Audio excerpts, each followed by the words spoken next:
Hey everyone, it's Saoirse. Sorry, it's been a while. Again, I'm still reading Pride and Prejudice, and I'm just not into it, so it's taking me a long time. So today I wanted to talk about something else. This is the week.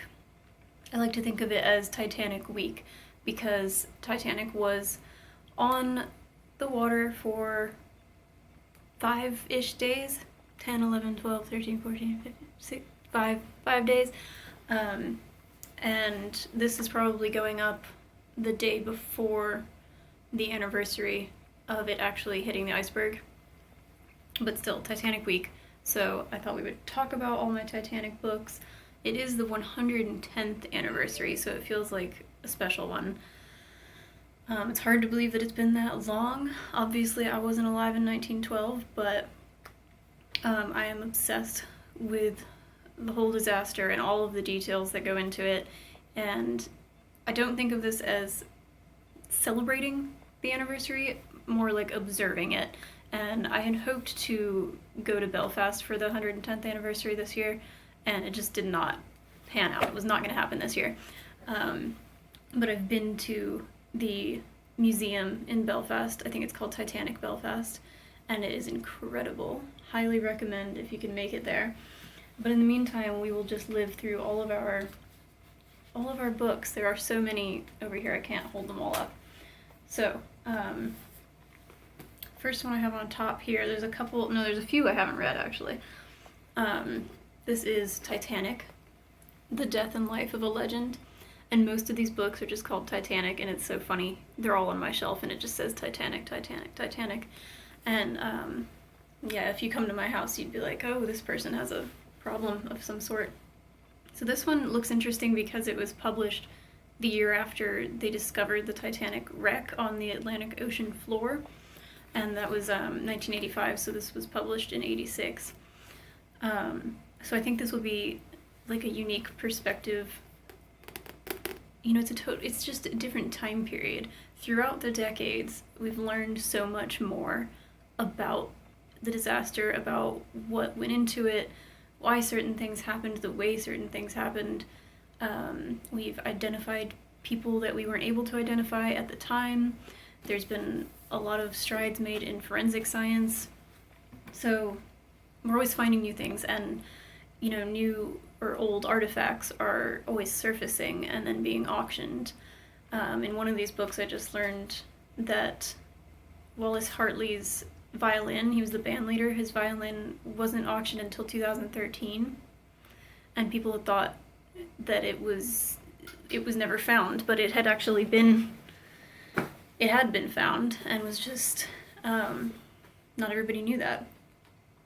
So yes, that's the first one, and I could go on forever and ever and ever. And this week I'm actually having a Titanic watch party. We're gonna watch the James Cameron movie and have some food, and I'm not gonna make, like, I thought maybe I'll go full on and make the food that they had, you know, the first class dining room food, and it's like old-timey meats and stuff that it looks gross, it sounds nasty to me, so unfortunately it was just such a disappointment because I want to consume everything about Titanic, including the food. Some of it looks good. I might make the punch, and I'll probably make an irrelevant cake. But yeah, the like lamb and mint sauce and the duckling and all, I'm just not into it. So, but Titanic party, I'm so excited. I'm so excited to have other people who are interested and want to watch it too. I don't know if anybody's as crazy as I am, but this one I got, it's Titanic First Accounts. I got this because I like first accounts. I like letters and, you know, newspaper articles and things that are just the most accurate. What do they call it in journalism? A primary source versus a secondary source. I don't remember. It's been a long time since I was in school. But I think it's primary when it's coming from the actual person. And yeah. So that's what this is, and I like the cover. And it goes even farther out. I haven't read this one yet. I was about to start it this week, but I felt intimidated. It says first-hand accounts by Lawrence Beasley, Margaret Brown, Archibald Gracie, and more. So I'm looking forward to that. It seems kind of like a lot, you know, like just looking at the table of contents. It looks very in-depth. This one I did read, and I already did a video on this one, A Night to Remember by Walter Lord. This is the classic telling, like one of the original books about Titanic. It was from 1955. When was this one from? It's fascinating to me how, you know, I've always been interested in Titanic, but it's since like December that I started getting fanatical about it. And it's so interesting that things are still being published and there are still new books about it, you know, every year. This says it's from 2012. Yeah. So that would be the 100-year anniversary. So that makes sense. I feel like every time there's a big anniversary like that, there's always more books and museums open or new exhibits open. So anyway, and I watched the movie version of this, which was actually quite good. Of course, I'll always be the biggest fan of, you know, Leo and Kate and just everything about that movie. But this was a good movie, and I loved the book. I could not put it down. This one I'm currently reading. Titanic, True Stories of Her Passengers, Crew, and a Legacy. And this one, I'd say it's like, it even says in the beginning, its goal is to be really accessible. And it is. It's easy to read. It's organized not by timeline. Like the Walter Lord one is, a lot of it is by time. You know, this is the disaster and exactly how it happened minute by minute. And this one is all by subject matter. So, for instance, some of the chapters, Titanic's captain, winged and four-legged passengers, lost treasures, the Titanic, does it say trail? I feel like it should be trial. There are some typos in this book. The lifeboats, Titanic Belfast. So yeah, there's just, it's all categorized easy to read. Yeah, but she said she wanted to make it accessible and affordable, and I'm enjoying it. And I'm actually learning some facts that I didn't know before, which I thought, you know, I know everything, which is ridiculous because you could study Titanic and everything surrounding it and the building of it and the disaster. You could do all of that and spend your whole life. You could never learn everything. You just, because there are things that we still can't know and we'll never know. But it's still, yeah, I'm still learning some fascinating facts. Maybe I'll have to do a video on this book. Just so many coincidences and people, survivors who also survived other shipwrecks and tons of other disasters and also had to deal with being on the Titanic. And it's absolutely wild, some of these stories. This one I've not read yet. I'm looking forward to it. Into the Deep, and this is by Robert Ballard. He is the person who discovered Titanic, the wreck, in 1985. And this, I feel like this is fairly new, isn't it? It's hardcover. 2021. I mean, you know, what are the odds that like this wouldn't have already been written years ago? And right when I start getting really into Titanic, there are all these new books, and like now Robert Ballard writes a book. Anyway, so it's not just about him finding Titanic, it's his whole life about being on the ocean and finding famous shipwrecks and just all these weird expeditions he's done. So I'm looking forward to that. It says Underwater Cowboy. I love memoirs. I think real, true stories, real life stories are the most interesting stories of all. Because, I mean, you know what they say, stranger than fiction. Like, you can't make this stuff up. It is like, sometimes you hear somebody's real story and you think, that's not even good writing. Like, that's so absurd and unbelievable that that's bad writing. I wouldn't even put that in fiction because there's no way that anybody would believe it. That's how nuts these stories are.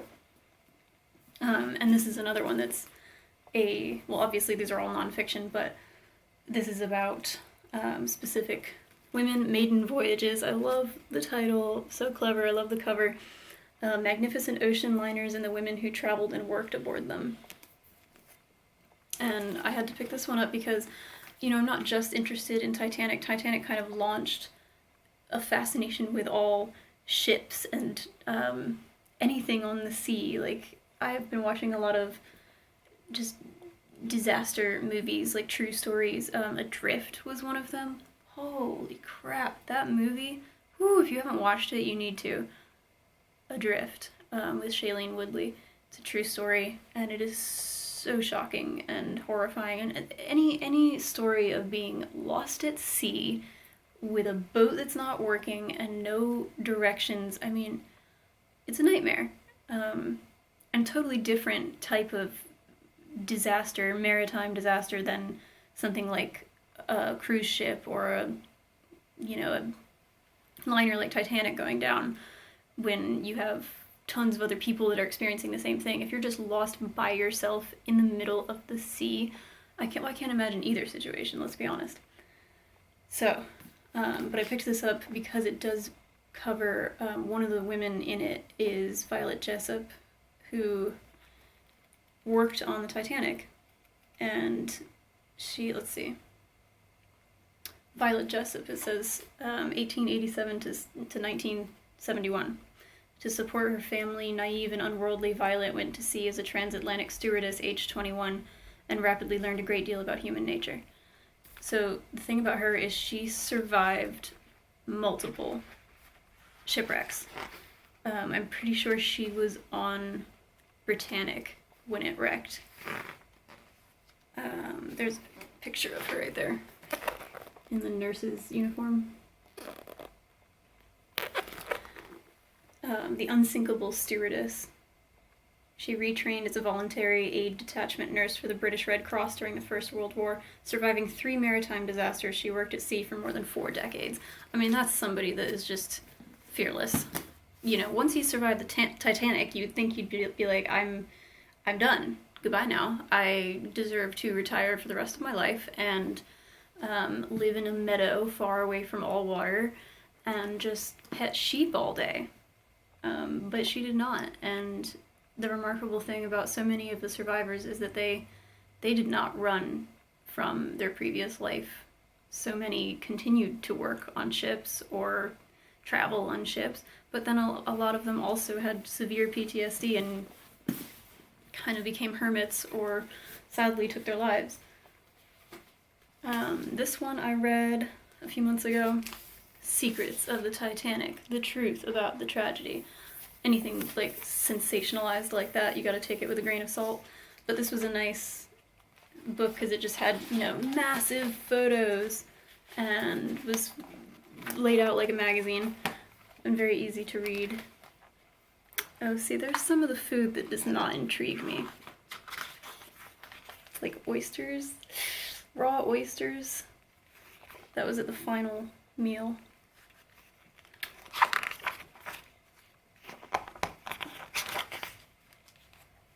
There's just a lot of good images in here and interesting information. Some of it I was like not totally down with.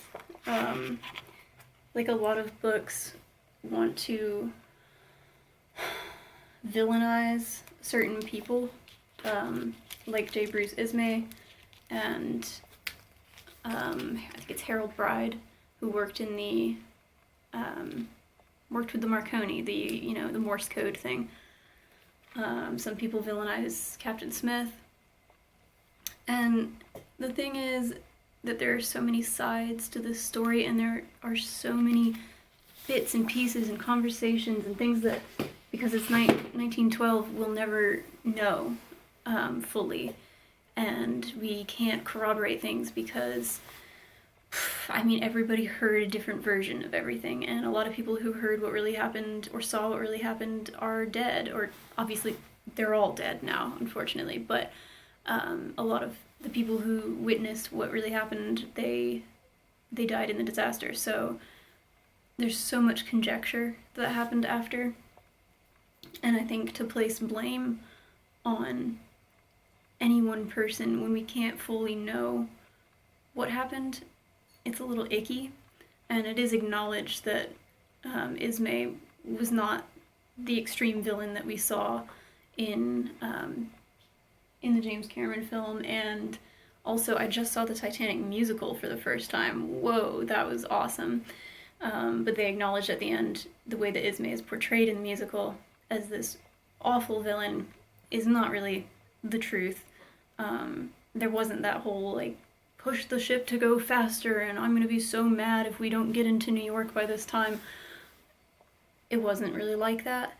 And I feel a lot of pity for the man because he lived the rest of his life in severe shame because people thought that he shouldn't have saved himself.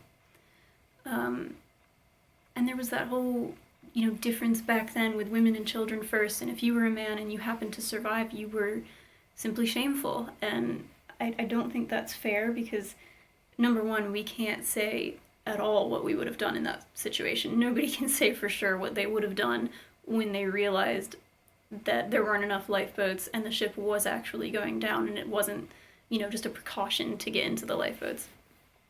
No one can say. And number two, what is number two?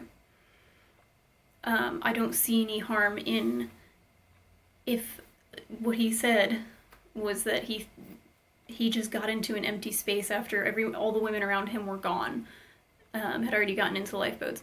I don't see the harm in someone saving their life, as much as we romanticize all the people who refused to get into the boats. We talk about Isidor Strauss, who wouldn't get into a lifeboat with his wife Ida because all of the women and children hadn't gone first. And, I mean, that's romantic and all that they stayed together. She refused to get in and she stayed with him and they died. But he could have just gotten in the boat with her and they would have lived and she would have had her husband and they would not, have left their children behind and all that. So there is a weirdness to me where I'm like, put aside your pride and your heroism and just get in the damn boat. Then they're lauded as heroes for the rest of time. Whereas a lot of people who saved themselves were treated like they were evil and cowards. And I don't think that's fair. I could go off on a tangent about this, and I already have. We have a couple more. These are just magazines. I've read this one, and this is clearly related to that big book, Secrets from the Unsinkable Ship, and this was just a nice magazine to look through. And I never read magazines, so you can tell that I'm very into Titanic if I saw these at the bookstore and picked them up. And like the idea of me reading through an entire magazine cover to cover, all the words, I never do that, so it was shocking. This one I haven't read yet, but it's very pretty and like, ooh, it feels nice. I wish you could feel it. This deserves like an ASMR video. Okay, we're talking about villains, let's talk about heroes. Can we say Thomas Andrews is my boy. I love Thomas Andrews. There are obviously so many tragic stories to do with Titanic, and every person's death was tragic, and they all had ripple effects that reached so far and affected so many people. Think about all the people that became destitute because the person who was like the breadwinner for the family died on the ship. And there's just so many repercussions. But Thomas Andrews just sticks out for me as the most tragic character, that he designed this ship and like, he knew there weren't enough lifeboats, and he couldn't change that because White Star Line didn't want to change it. And they thought it would be cluttered and it wouldn't leave as much room for the first class promenade deck or whatever. And when you think about it like that, it's so much more upsetting that the first class people they're the ones who mostly survived, and there weren't enough lifeboats because it would have taken up too much room on their deck. I'm sure there were other reasons, but after Titanic, that became a thing of the past. There are always enough lifeboats now.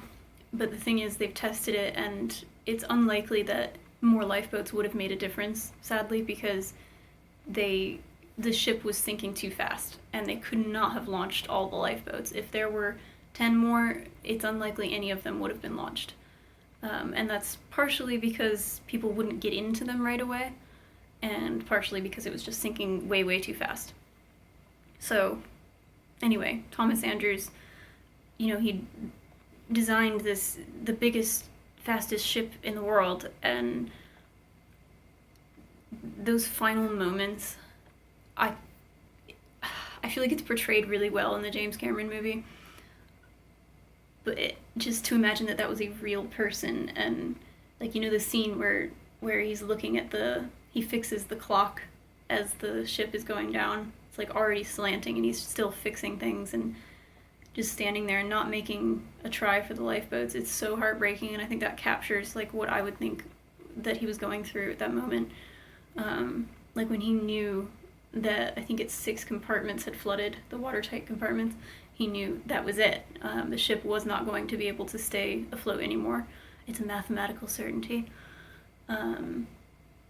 Just imagine that, the horror and the guilt, and I hate that he probably felt so guilty, but imagine that you designed this thing, and now you know for a fact that, at least 1,000 people are gonna die. He had no way of knowing if there was ever gonna be a rescue ship, so everybody could have died. And thank goodness that Carpathia did make it and save about 700 people.